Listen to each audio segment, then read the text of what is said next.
Hi. Why does this movie take me back? It was a movie. It reminded me of the first time I bought one of those creature monster truck toys that were big in the 80s. It had characters and a plot, and some things happen. Well, like, honestly, like, I was never, like, really that annoyed with this movie. No, I wasn't annoyed either. It was just sort of like, it was exactly what I expected, is what it was. It is not better or worse than this kind of movie. That is what I can say about this film. It is this kind of movie. It's a movie that I know I'm going to forget immediately. Well, yeah, I was kind of drifting in and out a bit as I was watching it, but there's a lot of things that this movie is like. It's a movie about a teen. I'll get to that in a second. Oh my god. Who, he works in a junkyard, he befriends a creature, and there's people after them, and the creature just wants to get back to his family. Look, this kind of movie's been getting made for 30 or 40 years.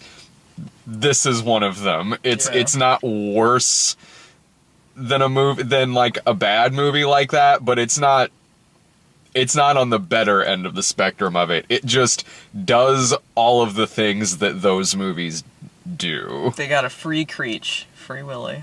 Yeah. Like, if you're someone who was like, man, I wish there were still more movies like Herbie Fully Loaded. You know, this movie, Thomas Lennon is in this, and he wrote Herbie Fully Loaded. Furby? Furby. Fully Loaded. Fully Loaded. Oh, holy shit, when's the Furby movie coming? Long overdue. Right after the Emoji Movie. Shit. I got a question. Was Big Red a sponsor for Monster Trucks? Or Twizzlers, or a lot of other things. Well, Big Red was the weirdest one to me, because I don't even see Big Red in the store hardly anymore. And then there's just like giant Big Red vending machine. He's drinking Big Red at one point. I'm like, when he first was drinking it, I was like, that's an odd choice. Who picks Big Red? That's how this movie got the $120 million budget that it has. I guess. Really, Paramount? Like, I know you let, like, the movie developer's 4-year-old come up with a story for this, but $100 and some million, that's a little much. I was looking forward to this movie, even though it was exactly what I expected. I'm glad that it was made, because I appreciate the dedication to the pun. Yeah. Monster trucks. They're monsters in trucks. Ta-da! There's your movie. It gives you that. I'm sure the toys of this movie are fun. Yeah. I mean, like, if I was a kid, I would probably enjoy it. And I think, like, other kids would probably enjoy this movie. So, I mean, I didn't find anything offensively bad about it. No. Unmemorable in some aspects, but... I mean, how the movie is made, and a lot of things in it just sort of reminded me of, like, a January version of Pete's Dragon, which I saw last year, which was actually really good. This is, like, a lesser version of that, but it doesn't do anything. There was never a moment in it where I felt just personally insulted, like watching a Transformers movie, which this movie also has a lot in common with. Definitely. When they were doing the chase, I was thinking exactly of Transformers. Yeah, the shit in the junkyard and all of that stuff. Right, it's like Transformers, except Transformers has an actual 4-year-old directing it. This movie surprisingly has a large cast. Yeah, the whole time I was thinking, like, what is Rob Lowe doing there? And he didn't seem to know either. No. What is Danny Glover doing there? Why is he there? Danny Glover, Frank Whaley, Holt McCallany's the bad guy. Amy Ryan is in this. Barry Pepper. Wow. But the two leads were not actors that I recognized, but they seem to be vaguely look like people you might recognize. Because I'm like, yeah, they kind of look like someone I might know, but they're not. Lucas Till is MacGyver on the new MacGyver series. Oh, I haven't seen new MacGyver. I wasn't sure. Like, I kind of took a gamble on that. I'm like, maybe Allison has seen New MacGyver. It's a good guess, but I haven't actually seen New MacGyver. He's Havoc in... I think he is. I think he's Havoc in X-Men. And the girl I couldn't quite place. But here's the thing. This is a movie that has monsters and trucks, and they're doing somersaults, leaps off buildings, climbing up buildings like they're the Batmobile and the Joel Schumacher versions. And the most unbelievable thing about this is that our two leads are high school students.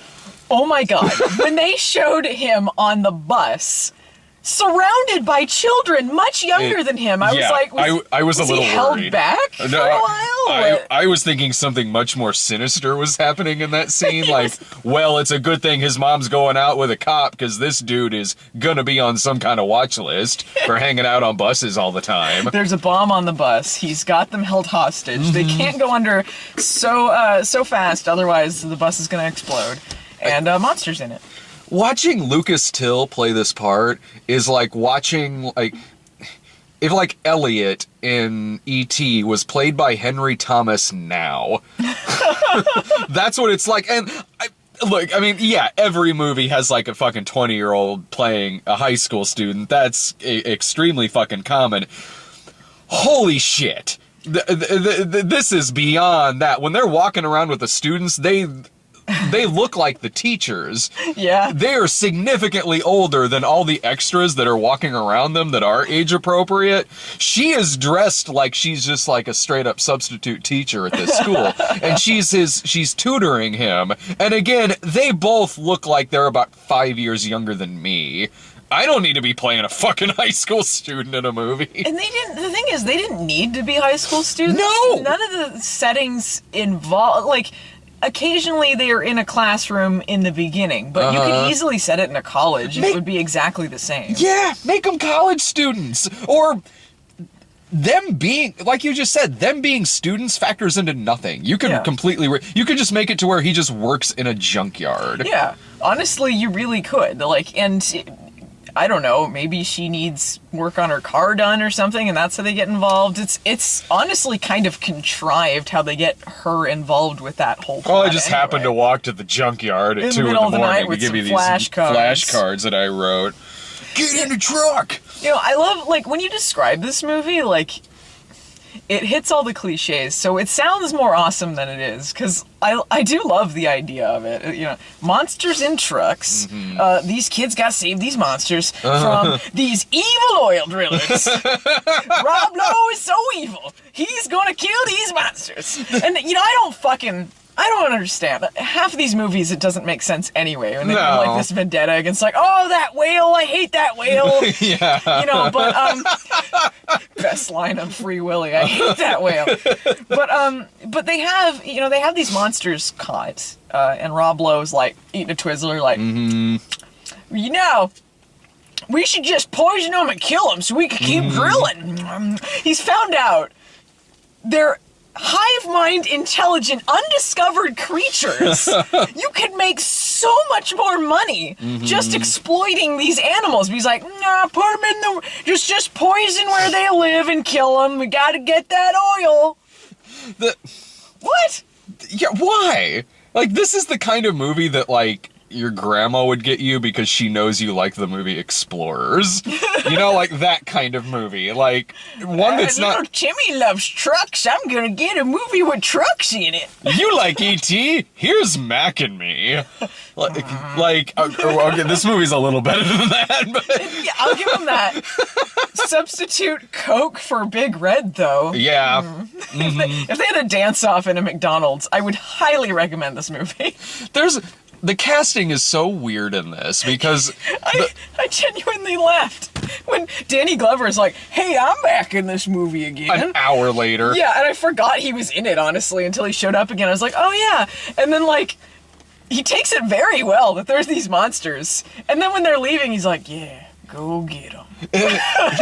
He has it way better off than poor Amy Ryan does in this, who is Lucas Till's mom, who's in it one scene at the beginning when he's like, I wish Dad were still here, and she's like, yeah, well, you know, just, you know, have fun at school, and then leaves and is not in the movie again until the final montage at the end of the film, where she's just standing with Barry Pepper waving at the truck going by. There are no scenes where Amy Ryan reacts to anything that goes on in the movie. For all she knows, none of it happened. For all she knows, there were no story with the creatures in the trucks, and so she's just waving at him driving by in his new truck. She might not have no idea about all this shit that happened. Can I just say, there is no consequences to anything in this movie. Even before any of the wildly ludicrous shit happens with the security team and the monsters in the trucks and the big chase and all that, when Creech is first learning how to drive the truck, he straight up just goes through a car lot with people in it, driving over it with our lead in the front seats. People see them and they're just like, I guess they're gone. I guess there's no consequences. This movie does that all the time with, like, rampant destruction, just randomly crashing into, like, mail trucks and shit. Driving on roofs. No one else notices this? How about the fact that I'm pretty sure so many people are murdered in the climax of this film? So many people. At first, it seems like they're trying to be like, maybe they survived. We're not going to get into it. But then there's things like when they overturn that truck of poison, it just flattens the top of it. I'm like, well, that driver's dead. Or, like, when Barry Pepper is driving this giant fucking thing that is the size of the canyon he's driving it through, and he mows it past trucks that have people jumping out of it. There is no alternative to that scenario other than he ran those people over and just completely flattened them, because he moves past them, but he is as wide as the canyon that they're in. He just, those poor henchmen. And then poor Holt McCallany, who's the bad guy, who's like, he's the bad guy from, he's pretty much the bad guy from Short Circuit. Like, honestly, that really is the kind of movie this is. It's Short Circuit if number 5 like hanging out in trucks, which he kind of did a little bit. But, like, he seems to get, he crashes into what I think is, like, poison. Yeah, toxic waste, or, like, it looks like he's melting. Yeah, it pours onto him and he's like, no! And then you never see him again. Like, well, he's dead. Laura leaned over to me like, did he just melt? It cuts back and he's like just a wet child, like the end of Jason Takes Manhattan. Well, that just makes no sense. Makes just as much sense as most of the other goddamn things in this How badly fucking thing. did that guy need his job? He's just determined to murder these kids, these animals. Nothing stands in his way. Determined to go after these creatures with nothing but a cattle prod. That was kind of funny. I genuinely laughed in the part where the monsters are doing all these flips in the air, and then they land on the ground, and Lucas Till and the girl are like, yeah! And it cuts to Thomas Lennon, who just vomits everywhere. I honestly that was like the one, like, genuinely big laugh the movie got out of me, other than, like, smirking because, like, that guy's dead.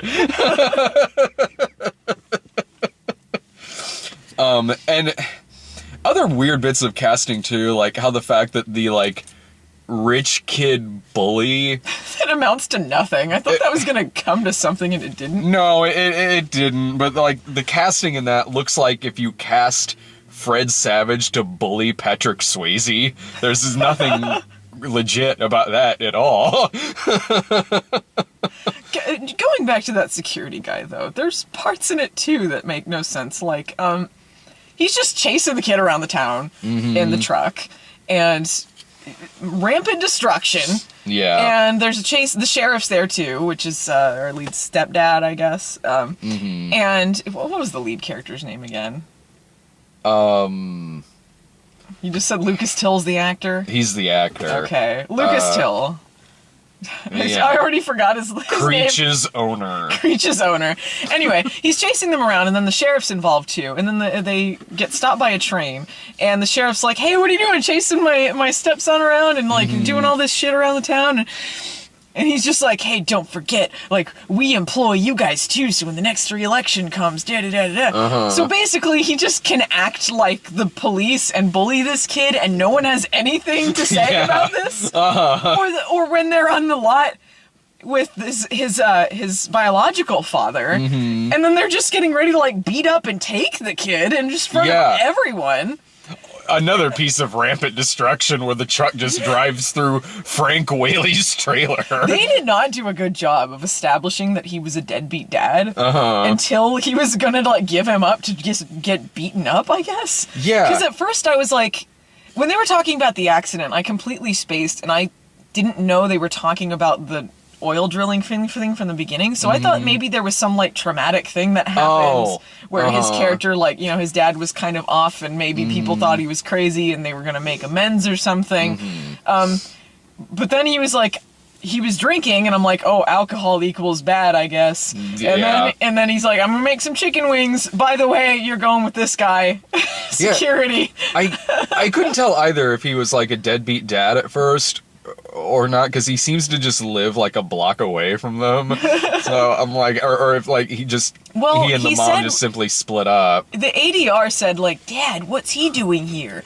Which implied he had been gone for some time. Yeah. Which was really awkward lines. Like, Dad? As if he's gonna talk to the news. The worst special effect in this movie was, speaking of ADR, is when they were standing, Holt McCallany and Barry Pepper are standing in front of that train going by, which is an obvious fake train going by them. And because there's not actually a train there going by them, they're talking in a voice level to where, like, if this was actually happening, you would be like, what? Yeah. I say we go, I gotta get past this train and get the monster. And the creatures in it were fine. They were, like, clearly, like, manufactured cute. Like, there are some things that don't make sense to me about them. They were supposed to be living underground this whole time? Yeah. So they wouldn't have eyes. They wouldn't need them if they were just living underground.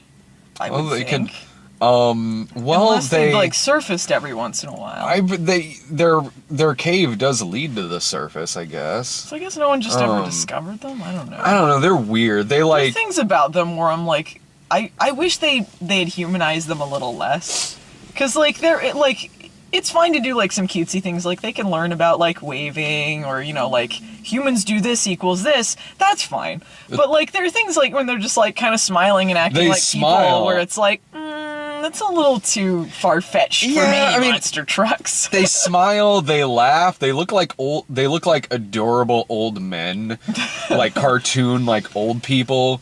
When he has that line, Lucas Till, where he's just like, oh, big squish face or whatever, where I'm like, that's a bad line. Like, that's just like, because we know they're gonna be squishy and kids are gonna think like, big squish face.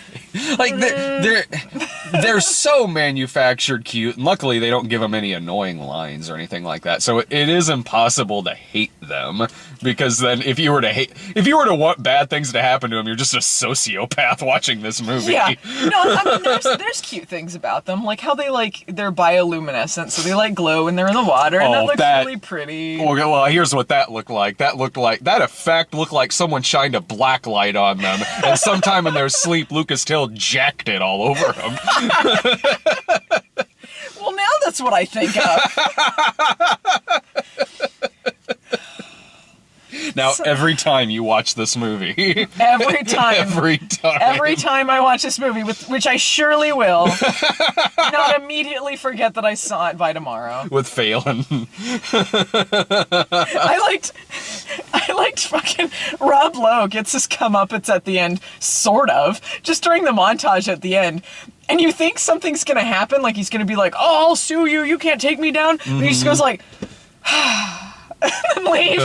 He gets arrested, and I'm sort of like, I know he's the bad guy, but I don't know why he's getting arrested. What are they gonna prove? Right. I guess, well, okay, scientist guy has lots of dirt on him about the illegal activity, so even if you don't talk about, like, the massively public stuff that was going on, he could at least be like, okay, he was, like, lying about this stuff and all these things over the years. So. Yeah, I mean, that's, like, kind of a he said kind of thing, whereas, like, if Lucas Till is getting off scot-free for the destruction he's caused to half the town, like, it seems like even a shit lawyer would be able to get Rob Lowe off on all of this. We'll save it for the sequel. Oh, yeah. That's what's gonna happen. I don't know if this movie's gonna make its money back. No. And when Rob Lowe's, like, looking through her phone, like, ha ha ha, you like cats, huh? Ooh, pictures of the monster, delete, delete, delete, ha ha ha. And they're like, oh, you think getting the pictures gonna do anything? I was expecting them to be like, because we have the cloud. Yeah. It's all saved. We put it on Twitter already. Line that the producer's 4-year-old wrote. Yeah, that's enough. If you, okay, if you need proof that this movie was, like, co-greenlit because of input from a 4-year-old, there are 2 scenes in this movie where grown-ass people are standing behind the wheel of a car just going, me, brr, like they're on a fucking race car bed. Shit. So I gotta save a little battery on here for the bye-bye man. Any final thoughts about monster trucks? The trailer represents it exactly. If you've seen one of these movies, you've seen all of them, and you've seen this. So use that as your judgment. I don't really recommend it, but I don't unrecommend it either. So I can't, in good conscience, recommend seeing this in the theater. There was really nothing that really captivated me about this movie. It's a movie that's slightly more fun to talk about than it is to watch. But there's nothing offensively bad about it. I wasn't, like, just hating my life watching this thing. I wasn't at all. Like, in due time, I'm going to forget that I even saw this. But since there's way better movies you could be watching with your kids, even at home. But if this is on Netflix and the kid's like, I want to see the movie with the monster in the truck, it's not a terrible film. Like, there are way worse options you could settle on. So this could function fine in a scenario like that. Other than that, this movie ain't making its money back. It's $100+ million budget. So let's see how much better the Bye Bye Man is. Ooh, it's the Bye Bye Man. Turn the light off. See it.